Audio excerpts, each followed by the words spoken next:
طرح صبر کی دل چھاتی پہ دھر لی بابا قید میں خوب سکینہ کی خبر لی بابا قید میں خوب سکینہ کی خبر لی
کوئی دم ہے نہ باقی اندھیرا ہونے والا ہے دیکھو اندھیرا مشق عباس لائیں گے بھر کر سو رہو اب تو بالی سکینہ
پہ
حسبي الله ونعم الوكيل نعم الله ونعم النصير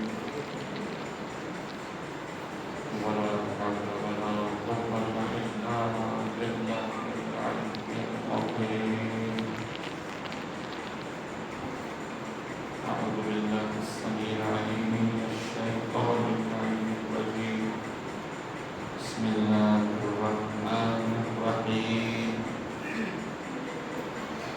رب اشرح لي صدري ويسر لي أمري واحلل عقدة من لساني يفقهوا قولي. الحمد لله رب العالمين الرحمن الرحيم مالك يوم الدين. والصلاة والسلام على أشرف الأنبياء والمرسلين سيدنا ومولانا ومولانا عليه المحمود رب المشرقين والمغربين والشافع الكونين مولانا ومقتدانا الحسن والحسين أبي القاسم محمد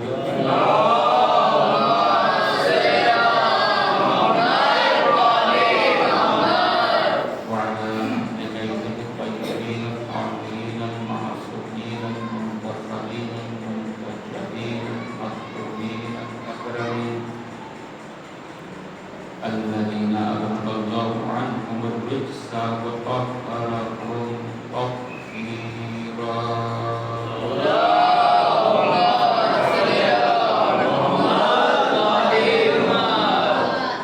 واللعنة الدائمة الباقية على أعدائهم وواسع قلوبهم ومنكر قضائهم وقتلهم أجمعين من ليلنا هذا إلى يوم الدين. أما بعد فقد قال الله تبارك وتعالى بسم الله الرحمن الرحيم والعصر إن الإنسان لفي خسر.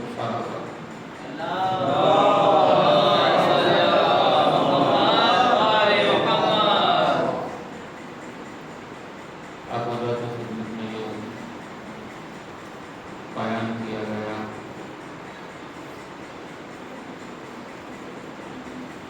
کہ کامیابی کا گھاٹے سے بچنے کا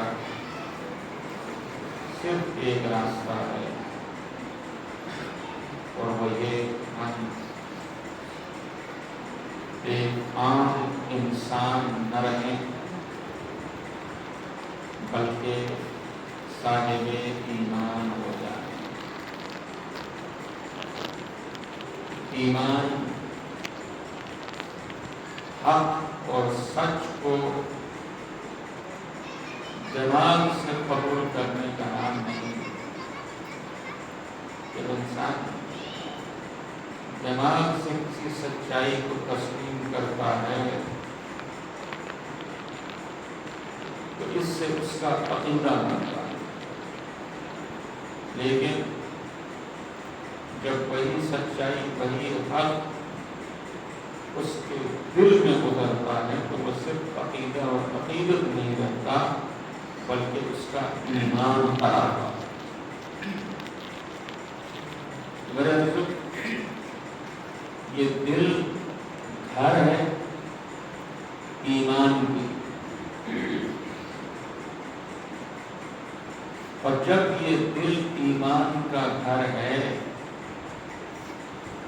تو اس دل میں ایمان اسی صورت میں قائم ہوگا اور باقی رہے گا کہ جب یہ گھر صاف ہوگا، جب یہ گھر پاک ہوگا، جب اس گھر میں اس دل میں آلودگیاں نہیں ہوں گی. اور جب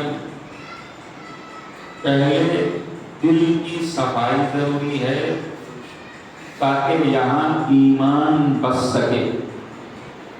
بالکل ویسے ہی کہ جیسے جب اس امام بارگاہ میں آپ نے مجلس قائم کرنا چاہیے اور اسے سجانے کا ارادہ کیا، اس سجانے سے پہلے آپ نے ضروری سمجھا کہ یہاں کی صفائی عمل میں آئے، پہلے گرد ہٹائی جائے، پہلے اسے چھاڑا جائے، پہلے اسے صاف ستھرا کیا جائے، اس کے بعد سجایا جائے۔ بالکل اسی طرح ہے عزیزوں، یہ دل اللہ کا حرم ہے، یہ دل ایمان کا گھر ہے، یہاں ایمان تبھی بس سکتا ہے، تبھی قائم رہ سکتا ہے جب پہلے اس کی صفائی ہو جائے۔ شروعات ایمان کی توحید سے ہوتی ہے، اللہ کو ماننے سے اور ایک ماننے سے ہوتی ہے۔ توجہ کیجیے، اللہ کو ماننے سے اور ایک ماننے سے جب ایمان کی شروعات ہوتی ہے تو ہم اس کا اعلان زبان سے کرتے ہیں۔ کیسے؟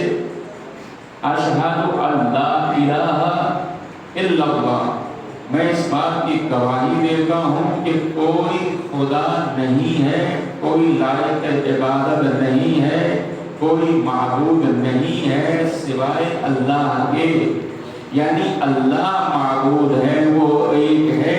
یہ ایمان بعد میں آئے گا، پہلے اس دل کی صفائی ہو جانا ضروری ہے کہ اس کے سوا کوئی لائق عبادت نہیں۔ پہلے یہاں کی پاکیزگی ہو جانا ضروری ہے، اور یوں بھی یہ پاکیزگی لازم ہے میرے عزیزوں، اس لیے کہ رسول اللہ صلی اللہ علیہ وآلہ وسلم نے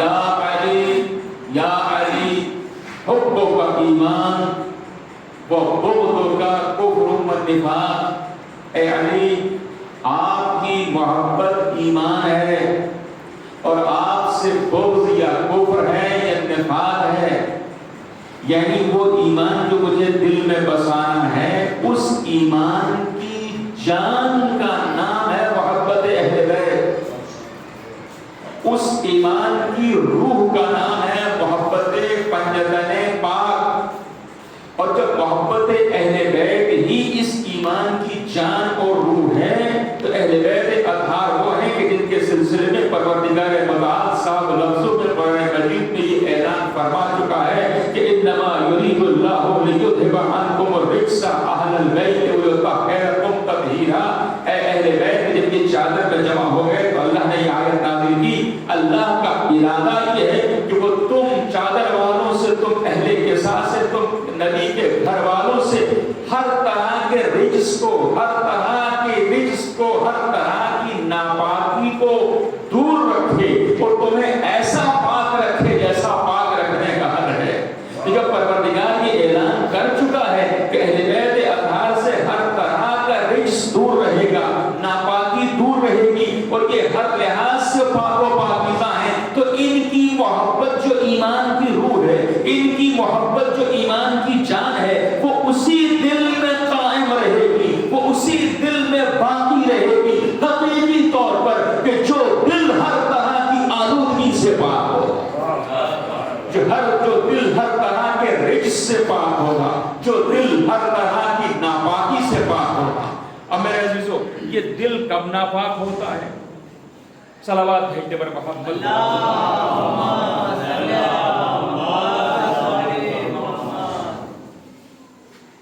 آپ حضرت توجہ رکھیے، انشاءاللہ جاری رکھتے ہیں کہ یہ دل کی ناپاکی کا کیا مطلب ہے، باطن کے ناپاک ہونے کے کیا معنی ہے۔ توجہ میرے عزیزو، باطن کے ناپاک ہونے کے معنی یہ ہیں، باطن کے ظاہری جو گندگی ہوتی ہے وہ ہم سب کو محسوس ہوتی ہے، جیسے انسان محسوس کرتا ہے کہ کبھی کپڑے دھونے کے لائق ہو چکے، گندے ہو گئے، انسان محسوس کرتا ہے کہ مجھے نہا لینا چاہیے کہ پسینہ آ چکا ہے یا گرد پڑتی رہی ہے، سر گندا ہو گیا ہے، جسم گندا ہو گیا ہے، مجھے نہا لینا چاہیے، پتہ چلتا ہے۔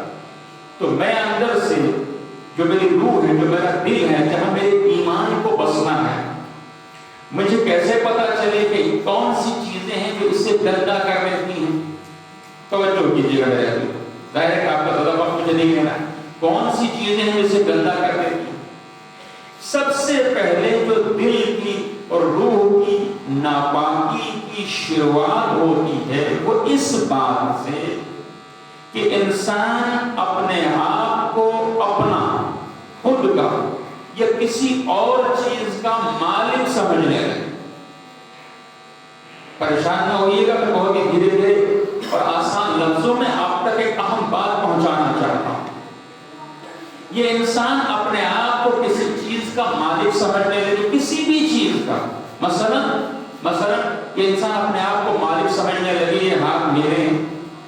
بظاہر تو ایسا ہی لگتا ہے کہ ہاتھ میرے ہیں، یہ آنکھیں میری ہیں، یہ کان میرے ہیں، یہ زبان میری ہے، یہ جسم میرا ہے، یہ طاقت میری ہے، یہ میرے پاس جو پیسہ ہے یہ میرا ہے، یہ میری گاڑی میری ہے، یہ میرا گھر میرا ہے، میری پراپرٹی میری زمین. یہ انسان جب خود کو مالک سمجھتا ہے، میرا توجہ کیجیے، جب یہ انسان خود کو مالک سمجھتا ہے تو دل کی ناپاکی شروع ہو جاتی ہے. جب انسان خود کو مالک سمجھتا ہے تو اس باطن کا ناپاک ہونا شروع ہو جاتا ہے. جبکہ جو قرآن مجید ہمیں سکھاتا ہے، جو پروردگار ہمیں سکھاتا ہے، جو ائمہ طاہرین ہمیں سکھاتے ہیں، ان کی تعلیمات کا خلاصہ یہ ہے کہ اے بندے تو صرف بندہ ہے. بندہ وہ ہوتا ہے جو مالک نہیں ہوتا. بندہ وہ ہوتا ہے کہ جو غلام ہوتا ہے. جب بندہ غلام ہے تو اس کا مطلب یہ ہوا کہ یہ خود کا بھی مالک نہیں ہے. جب یہ خود کا بھی مالک نہیں ہے تو کسی اور چیز کا مالک کیسے ہوگا؟ اور اس کا یہاں سے اندازہ لگائیے کہ جب ہم کسی کمال کے اوپر، کسی بات کے اوپر تعریف کرتے ہیں تو کیوں تعریف ہم اس بنیاد پر کرتے ہیں جب سامنے والے کو کسی چیز کا مالک سمجھتے ہیں. مثلا اس کی گاڑی کی تعریف کرتے ہیں، مثلا اس کے بنگلے کی تعریف کرتے ہیں، مثلا اس کے لمبے قد کی تعریف کرتے ہیں، مثلا اس کے اچھے بولنے کی تعریف کرتے ہیں، مثلا اس کی ڈگری کی تعریف کرتے ہیں، مثلا کسی اور چیز کی تعریف کرتے ہیں. تو جب بندے کی ہم تعریف کرتے ہیں کہ کیا بہترین نمبر پائے ہیں اس نے، کیا اچھی گاڑی خریدی ہے، کیا خوبصورت گھر بنایا ہے، کیا لمبا قد پایا ہے، تو تعریف تبھی تو کرتے ہیں نا جب سامنے والے کو اس کمال کا، اس خوبی کا مالک سمجھتے ہیں، ہے نا. جب اس کا مالک سمجھتے ہیں تو اس کی تعریف کرتے ہیں. تو آپ پڑھیے قرآن مجید کیا ہمیں سکھایا گیا پہلے ہی سورے میں، بسم اللہ الرحمن الرحیم، شروع اللہ کے نام سے جو رحمان بھی ہے اور رحیم بھی ہے. الحمدللہ رب العالمین، تمام تعریفیں اس اللہ کی ہیں جو عالمین کا پالنے والا ہے. تو ابھی میں نے عرض کیا کہ تعریف اس کی ہوتی ہے جو مالک ہو. جب یہاں کہا گیا کہ اللہ کی تھوڑی بہت نہیں، تمام کی تمام تعریفیں اس رب کی ہیں، اس اللہ کی ہیں جو عالمین کا پالنے والا ہے. اس کا مطلب یہ ہے کہ اے بندے، تیرے پاس جو بھی نعمت ہے، جو بھی کمال ہے، جو بھی خوبی ہے، جو بھی اچھائی ہے، اس کا تو مالک نہیں ہے، یہ تجھے تیرے رب کی عطا ہے. اگر تو مالک ہو تو تو قابل تعریف ہے، لیکن جب ساری تعریفیں اسی کی ہیں تو اس کا مطلب یہ ہوا اگر اچھی زبان ہے تو اس نے دی ہے، اگر لمبا قد ہے تو اس نے عطا کیا ہے، اگر دولت ملی ہے تو اس نے دی ہے، حسن ملا ہے تو اس نے دیا ہے، صحت ملی ہے تو اس نے دی ہے، شباب ملا ہے تو اس نے دیا ہے. جو کچھ بھی اس دنیا میں میرے پاس ہے، جب سب اس کا ہے تو میں صرف بندہ ہوں، وہ صرف خدا ہے. صلوات بھیجے پر محمد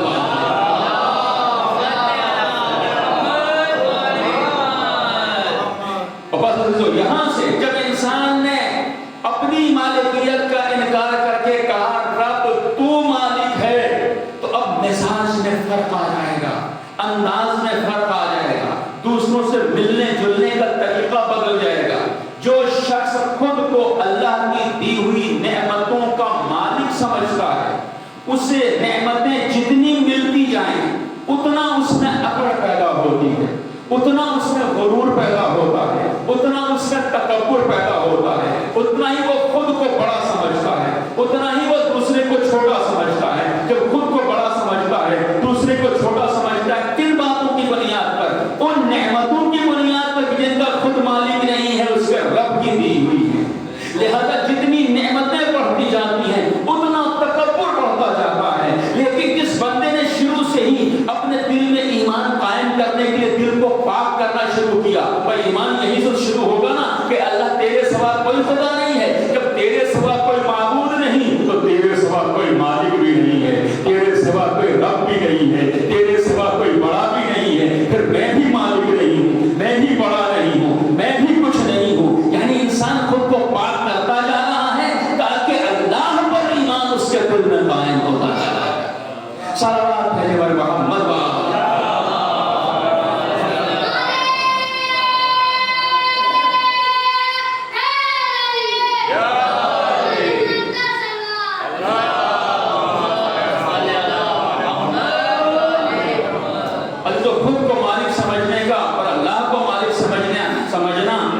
رہے ہیں, کچن میں جاتے ہیں, جب چاہتے ہیں فریج کھولتے ہیں, جو سامنے آتا ہے اٹھاتے ہیں, منہ میں رکھ دیتے ہیں, جہاں دل چاہتا ہے بیٹھ جاتے ہیں, جہاں دل چاہتا ہے لیٹ جاتے ہیں, جو دل چاہتا ہے کرتے ہیں, جس کمرے میں دل چاہتا ہے چلے جاتے ہیں.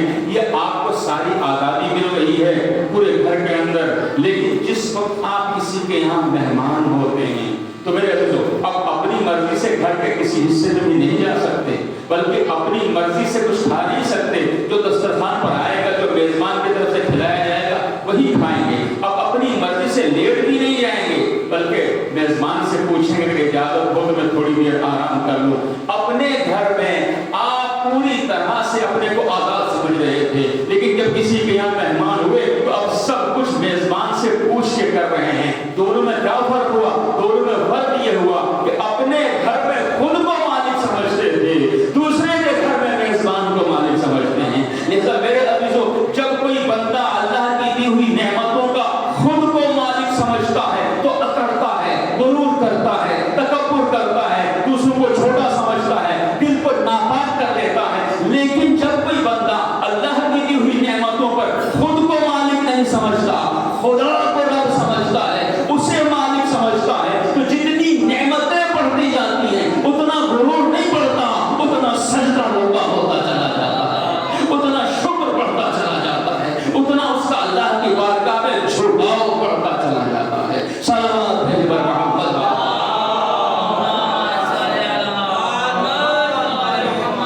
پھر جو کچھ بھی اسے رب کی طرف, میں نے کہا مزاج بدل جائے گا. صرف توحید ہماری صحیح ہو گئی, ایمان قائم ہو گیا, مزاج بدل جائے گا. پھر جو کچھ بھی اسے اللہ کی طرف سے مل گیا سب پر اپنا حق نہیں جتائے گا, دبا کے نہیں بیٹھ جائے گا, دوسروں سے لاپرواہ نہیں ہوگا, بلکہ اللہ کے تقسیم کے انداز کو سمجھے گا کہ کئی مرتبہ پروردگار نعمت دیتا مجھے ہے, رکھتا میرے پاس ہے, عطا مجھے کرتا ہے, مگر حق اس پر کسی اور کا قرار دیتا ہے. یہ اس نے دنیا کا انداز یہی اختیار کیا ہے, نعمتوں کی تقسیم کا یہی طریقہ اختیار کیا ہے. جسے دے دیتا ہے اس کا بھی امتحان لیتا ہے, جسے نہیں دیتا اس کا بھی امتحان لیتا ہے. جسے دے دیتا ہے اس کا یہ امتحان ہے کہ کیا وہ اس کا حق ادا کرتا ہے یا نہیں, جسے نہیں دیتا اس کا یہ امتحان ہے کہ وہ اس نہ ملنے پر صبر سے کام لیتا ہے یا نہیں, شکر سے کام لیتا ہے یا نہیں. کیا اس کے اندر بغاوت کے جذبے تو نہیں پیدا ہوتے؟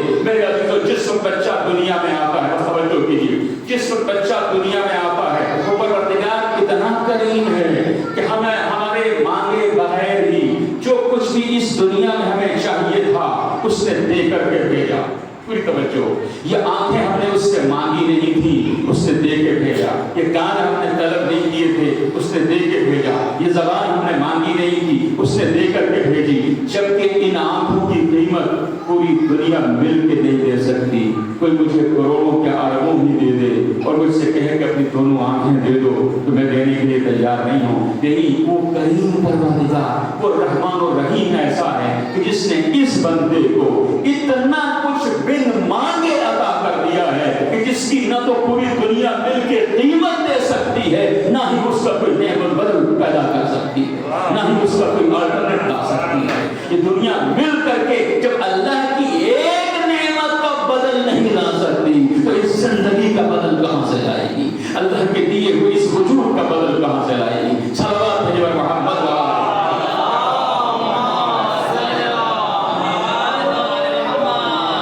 اس پروردگار کا کرم پہچانیے کہ اب جب بچہ ہم سب اس دنیا میں آئے, ماں کے شکم سے آئے, جب اس دنیا میں آئے تو جو بھی ہمیں اس دنیا میں چاہیے تھا وہ بن مانگے پروردگار نے پہلے ہی ہمیں عطا کر دیا. اس کا مطلب یہ ہے کہ بندے کی جو ضرورت کی چیزیں ہیں وہ پروردگار بغیر مانگے بھی دے دیتا ہے. اب اگر یہ بندہ اس کی بارگاہ میں جا کر کے کچھ مانگ لے تو وہ کیا نہیں دے گا, جو بن مانگے اتنا کچھ دے دیتا ہے. اب اگر مانگنے کے بعد بھی ہماری دعا قبول نہ ہو رہی ہو تو اس کا مطلب یہ ہے اس کی رحمت میں کوئی کمی نہیں ہے. ہم جو مانگ رہے ہیں یا وہ مصلحت نہیں ہے یا ہماری ضرورت نہیں ہے. صلوات بھیجو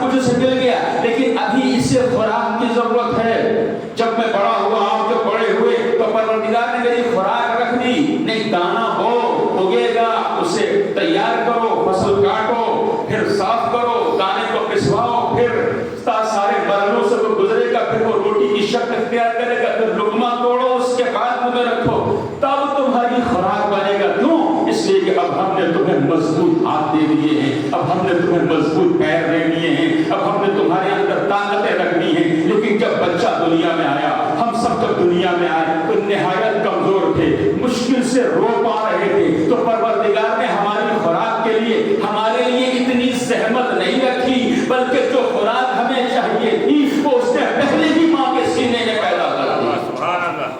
جو خوراک ہمارے لیے سب سے زیادہ ضروری تھی، جو خوراک ہمارے لیے سب سے زیادہ مناسب تھی، اور آج پوری دنیا میں ڈاکٹروں نے کہا، سائنسدانوں نے کہا کہ بچے کے لیے سب سے مفید خوراک اس کی ماں کا دودھ ہے، اس سے بہتر کوئی خوراک نہیں ہے۔ تو یہ جو سب سے بہترین خوراک ہے، چونکہ وہ رب ہے اور ابھی یہ بچہ اپنی خوراک فراہم نہیں کر سکتا، پروردگار نے اس بچے کے آنے سے پہلے ہی وہ خوراک ماں کے سینے میں پیدا کر دی ہے میرے عزیزو۔ لیکن اس کے تقسیم کے انداز کو سمجھنا، اس کے رزق دینے کے طریقے کو سمجھنا کہ وہ خوراک، وہ دودھ جو اس نے ماں کے سینے میں رکھا ہے، رکھا ماں کے پاس ہے مگر ماں کے کسی کام کا نہیں، رکھا ماں کے پاس ہے مگر ماں کے کسی کام کا نہیں، ماں کے پاس ہے ماں کا نہیں، پاس ماں کے ہے مگر حق اس پر بچے کا ہے، حق بچے کا ہے۔ خوراک وہ بچے کی ملے گی، ماں کے لیے فضول ہے، بچے کے لیے انمول ہے، بچے کے لیے قیمتی ہے۔ تو یہاں سے سمجھیے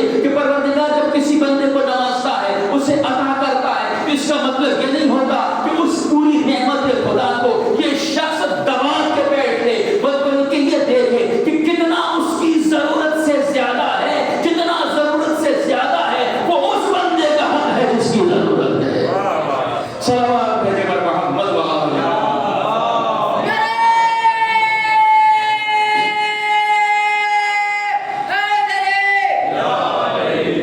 یہی وجہ ہے میرے عزیزو کہ جب ایک شخص چھٹے امام کے پاس آیا اور آنے کے بعد اس نے بیان کیا کہ مولا،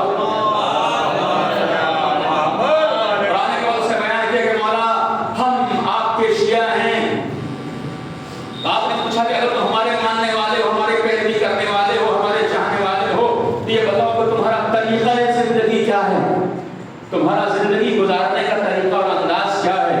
تو انہوں نے کہا ہمارا طریقہ زندگی یہ ہے کہ اذا وجدنا اکلنا وَإِذَا فَقَدْنَا صَبَرْنَا، جب ہمیں نعمت ملتی ہے تو کھا لیتے ہیں، اور جب نہیں ملتی ہے تو صبر کر لیتے ہیں، جب ملتی ہے تو کھا لیتے ہیں اور جب نہیں ملتی ہے تو صبر کر لیتے ہیں۔ تو مولانا نے فرمایا یہ طریقہ تو جانور کا نام دیا آپ نے، یعنی سارے جانوروں کا طریقہ یہی ہے کہ جب انہیں مل جاتا ہے تو کھا لیتے ہیں اور جب نہیں ملتا ہے تو خاموش بیٹھ جاتے ہیں، کیا کریں، صبر کر لیتے ہیں۔ انسان بھی یہی طریقہ اختیار کرے کہ جب مل جائے تو کھا لے اور جب نہ ملے تو خاموشی سے بیٹھ جائے اور یہ سمجھے کہ اس نے انسانیت کے تقاضے کو پورا کر دیا۔ نہیں، مولا فرماتے ہیں ہمارے تم تب ہو جب ہمارا طریقہ اختیار کرو، ہماری سنت اختیار کرو، ہمارا مزاج اختیار کرو۔ مولا آپ کا طریقہ کیا ہے، مولا آپ کا مزاج کیا ہے؟ کہ ہمارا مزاج یہ ہے کہ جب ہمیں کچھ ملتا ہے تو ہم کھا نہیں لیتے ہیں، بلکہ یہ دیکھتے ہیں کہ اللہ کے بندوں میں وہ کون ہے جسے اس اللہ کی دی ہوئی نعمت پر مجھ سے زیادہ حق ہے۔ جب ہمیں ملتا ہے تو ہم یہ دیکھتے ہیں کہ اللہ کا وہ بندہ کون سا ہے جسے ہم سے زیادہ اس نعمت کی ضرورت ہے، اور جب ہم اس فرض کو ادا کر لیتے ہیں تو اب پروردگار کا شکر بجا لاتے ہیں کہ اس نے توفیق عطا کی۔ اللہ اکبر، اس نے توفیق دی کہ ہم اس کی عائد کردہ ذمہ داری کو ادا کر سکیں۔ جب نہیں ملتا تب ہم صبر نہیں کرتے، تب پروردگار کا شکر بجا لاتے ہیں۔ صلوات بھیجے پر محمد۔ تو میرے دامن وقت میں گنجائش نہیں ہے، انشاءاللہ تفصیل آتی رہے گی۔ جب بندہ خود کو مالک سمجھتا ہے تو دل کی ناپاکی شروع ہو جاتی ہے۔ مالک سمجھنے کے نتیجے میں وہ اپنے کو بڑا سمجھتا ہے، دوسرے کو چھوٹا سمجھتا ہے۔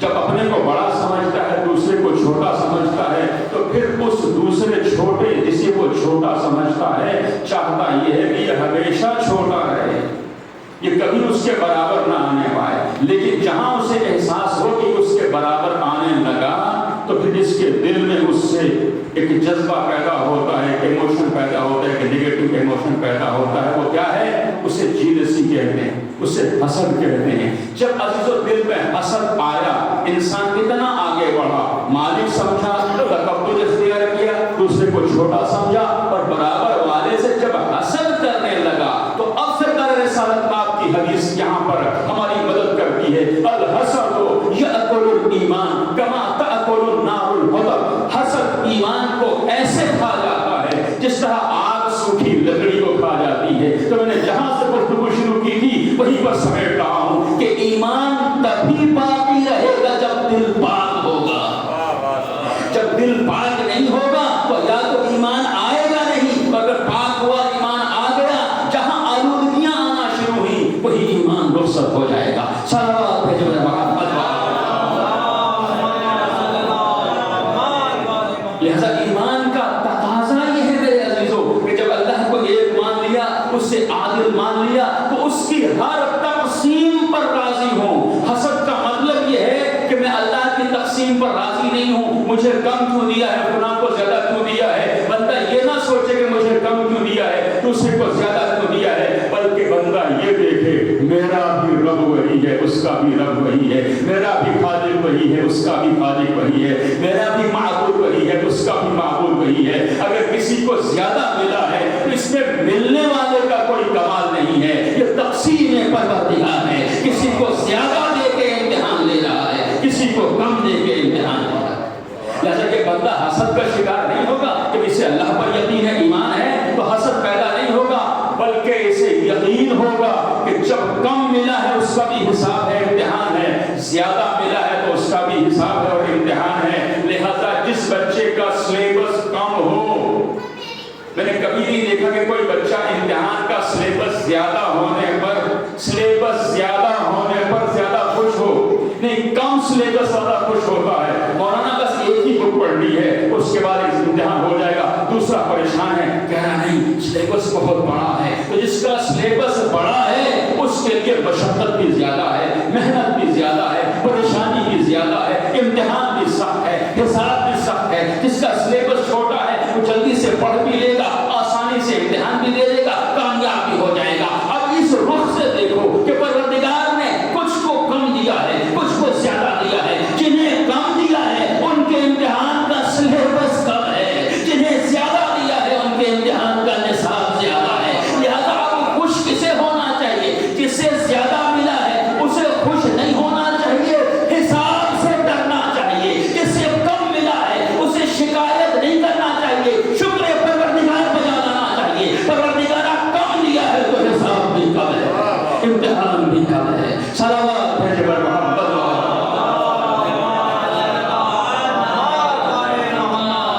لہذا میرے عزیزو، مالک سمجھنے اور نہ سمجھنے کا ایک فرق یہ ہے کہ بندہ خود کو مالک سمجھتا ہے تو پھر اسے راہ خدا میں خرچ کرتے ہوئے نہایت تکلیف ہوتی۔ بات انشاءاللہ وقت ہوا تو آئندہ عرض کیا جائے گا۔ کیوں؟ جب اپنا ہے تو دیتے ہوئے تکلیف ہوتی، لیکن جب کسی کا ہے تو دیتے ہوئے کوئی تکلیف نہیں ہوتی۔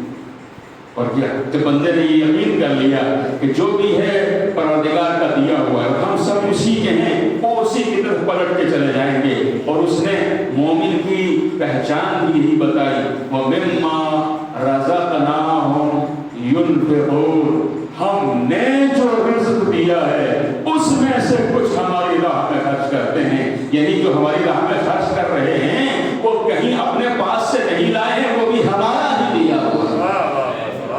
اگر خرچ کرنے کی توفیق مل رہی ہے تو کہیں اپنے پاس سے نہیں لے کے آ گئے، ہمارا ہی دیا ہوا ہے۔ جب بندہ خود کو مالک سمجھنے لگا تو راہ خدا میں خرچ کرتے ہوئے تکلیف ہوگی، لیکن جب اللہ کو مالک سمجھنے لگا، پروردگارہ دیا بھی تو نے ہے، واپس بھی تیری بارگاہ میں دے دیا ہے، اسے کوئی تکلیف نہیں ہوگی۔ صرف مال ہی راہ خدا میں لٹانے میں اسے آسانی نہیں ہوگی، بلکہ جان بھی راہ خدا میں دینے میں اسے آسانی ہوگی۔ اولاد کی قربانی کی باری آئے گی تب بھی پریشان نہیں ہوگا، آسانی سے، بہت آسانی سے شکر کرتا ہوا راہ خدا میں جان بھی قربان کرے گا، مال بھی قربان کرے گا، آل بھی قربان کرے گا، کیونکہ جانتا ہے میں مالک نہیں ہوں، امانت دار ہوں، وہ رب ہے جو مالک ہے۔ وہ رب ہے جو پالنے والا ہے، وہ رب ہے جس کا میرے مال پر، میری آل پر، میری جان پر مجھ سے زیادہ حق ہے۔ زندگی میرے عزیزو آسان ہو جائے گی۔ اب سمجھ میں آئے گا کہ کیوں ایک جوان آواز دیتا ہے کہ موت میرے نزدیک شہد سے بھی زیادہ شیریں ہے۔ کیوں ایک 13 سالہ جوان آواز، بچہ نوجوان آواز دیتا ہے کہ موت میرے نزدیک شہد سے بھی زیادہ شیریں ہے۔ اور کیسے ایک کڑکل جوان یہ فقرہ کہتا ہوا نظر آتا ہے کہ اگر حق پر ہم ہوں تو پھر کوئی فرق نہیں پڑتا، ہم موت پر جا پڑیں یا موت ہم پر آ پڑے۔ ہاں میرے عزیزو، امام حسین صلوات اللہ علیہ نے راہ خدا میں جتنی بھی قربانیاں دیں، کسی قربانی پر آپ غمزدہ نظر نہیں آئے، بے چین نظر نہیں آئے، پریشان نظر نہیں آئے۔ ہاں وہ جملہ یاد ہے نا آپ کو کہ جب حضرت زینب سلام اللہ علیہا کو امام حسین کے سر کے لاشے کے پاس سے گزارا گیا تو زبان پر ایک ہی فقرہ تھا، فرمایا اللہم تقبل منا ھذا القربان، پروردگارا اپنی بارگاہ میں ہماری اس قربانی کو قبول کر دے۔ عزیزو، مگر جس یتیمہ کا تذکرہ آپ سننا چاہتے، ارے جس مظلومہ کا تذکرہ سننا چاہتے، یہ کوئی عام مظلومہ نہیں ہے، ارے یہ حسین کی لاڈلی ہے۔ ہاں، کون سکینہ کہ جس کے بارے میں آپ ارشاد فرماتے ہیں مجھے وہ گھر پسند ہے کہ جس کا رباب سکینہ ہو۔ کبھی فرماتے یہ میری بچی وہ ہے ارے جسے میں نے اللہ سے نماز شب کی طلب کیا ہے، میں نے سکینہ کو اللہ سے نماز شب کی طلب کیا ہے۔ اور میرے عزیزو، امام علیہ السلام کا طریقہ یہ ہے کہ واجب نماز مسجد میں ادا کر کے نوافل گھر میں آ کے ادا کرتے ہیں۔ جب کسی پوچھنے والے نے پوچھا کہ مولا آپ مسجد سے جلدی گھر کو تشریف لے جاتے ہیں، نوافل کیوں نہیں پڑھتے؟ تو جواب دیتے ہیں اللہ نے مجھے ایک بچی دی ہے، میری وہ بچی ارے نماز کے وقت دو چار نمازیں بچھا دی ہے، ایک اپنے لیے ایک اپنے بابا کے لیے، اس لیے میں گھر جاتا ہوں اور بچی کے ساتھ نافلہ نماز ادا کرتا ہوں۔ خدا آپ کو کسی وقت میں نہ بلائے۔ اللہ اکبر، اللہ اکبر۔ ہاں میرے عزیزو،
حسین حسین حسین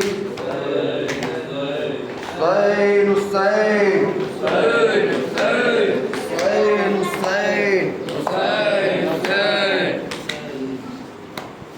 بے سر جو اپنے باپ کو دیکھا نشے میں روئی بہت یتیم سکینہ نشے میں بے سر جو اپنے باپ کو دیکھا نشے میں روئی بہت یتیم سکینہ نشے میں بے سر جو اپنے باپ کو دیکھا نشے میں روئی بہت یتیم سکینہ نشے میں بے سر جو اپنے باپ کو دیکھا نشے میں روئی بہت یتیم سکینہ نشے میں مقتل ہے لاش باپ کی جب سر کٹی ملی تھی عمر 4 سال کی بچی تڑپ گئی بیٹی جب اپنے باپ کو پہچان نہ سکی آواز یا ابا کی سکینہ نے روک دی لاشا غریب باپ کا بولا نشے میں روئی بہت یتیم سکینہ نشے میں بے سر جو اپنے باپ کو دیکھا نشے میں روئی بہت یتیم سکینہ نشے میں لکھا ہے راویوں نے وہ منظر بڑا عجیب جنگل وہ کالی رات وہ غربت وہ غم نصیب آواز سن کے باپ کی ہوتی ہے جب قریب حالت پدر کی دیکھ کے روئی بہت غریب بیٹی کے ساتھ باپ بھی رویا نشے میں روئی بہت یتیم سکینہ نشے میں بے سر جو اپنے باپ کو دیکھا نشے میں روئی بہت یتیم سکینہ نشے میں آگے بڑھی حسین کی مظلوم غمزدہ تیروں سے جسم باپ کا دیکھا بڑا ہوا گھبرا کے تیر جسم سے کرنے لگی جدا کم سمتی کوئی تیر نہ اسے نکل سکا پایا نہ جب حسین کا سینہ نشے میں روئی بہت یتیم سکینہ نشے میں بے سر جو اپنے باپ کو دیکھا نشے میں روئی بہت یتیم سکینہ نشے میں خالی نہ پائی جسم پہ تیروں سے کوئی جب کرنے لگی طواف وہ بابا کی لاش پر مایوس ہو کے پائی تھی بیٹھی تھی غمزدہ رخسار اپنے باپ کے تلووں پہ رکھ دیا لے کے بدر کے پاؤں کا بوسہ نشے میں روئی بہت یتیم سکینہ نشے میں بے سر جو اپنے باپ کو دیکھا نشے میں روئی بہت یتیم سکینہ نشے میں اپنے پدر کی لاش پہ لے کے سیس کیا وہ اپنے درد باپ سے کرنے لگی بیان رخ پر بنی تھی صاف جو